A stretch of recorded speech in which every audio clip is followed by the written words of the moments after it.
dòng nhớ trường sân anh đi thương em bên ấy mơ nhiều con đường mà gánh cao đường anh sẵn sàng cho xa vào trái áo em sâu sườn có lên không anh thương bên ấy em mùa đông nhưng khi thẳng có bay em đã biết lòng anh xây điện là chắc em lộ đường trên bóng thu anh lên xe chờ đợi mưa tay gắn em xuôi không nhớ em xuân vui đang về xe xưa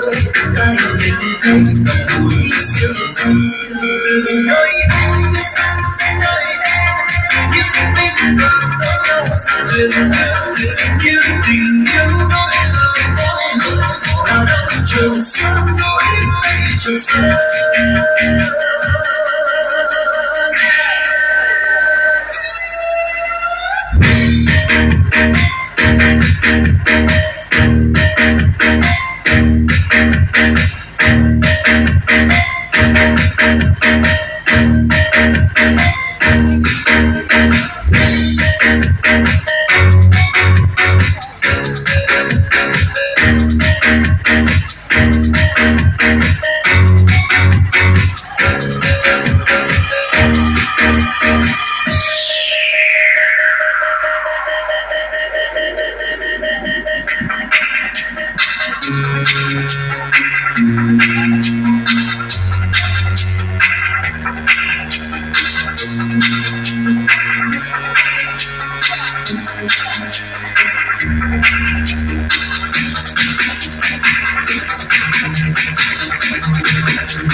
Mong ngóng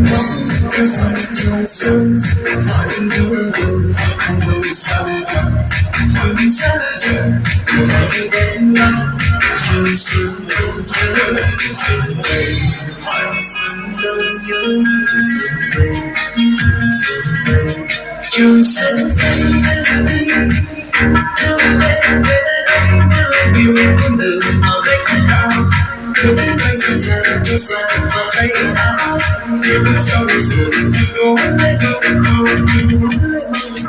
anh thương bên đây em mùa đông nước thế tặng không bay em đã biết lòng anh say biển là chắc em lộ đường trên bóng thu anh lên xe chờ đợi mưa tay gắn nước xua đi nỗi nhớ em xuân vui đang về xe sớm ta nhận thấy tận cuối siêu thư từ nơi anh sang nơi em những tình cảm có nhau sẽ liền như tình yêu nói lời thôi và đông trường xa tay trường xa.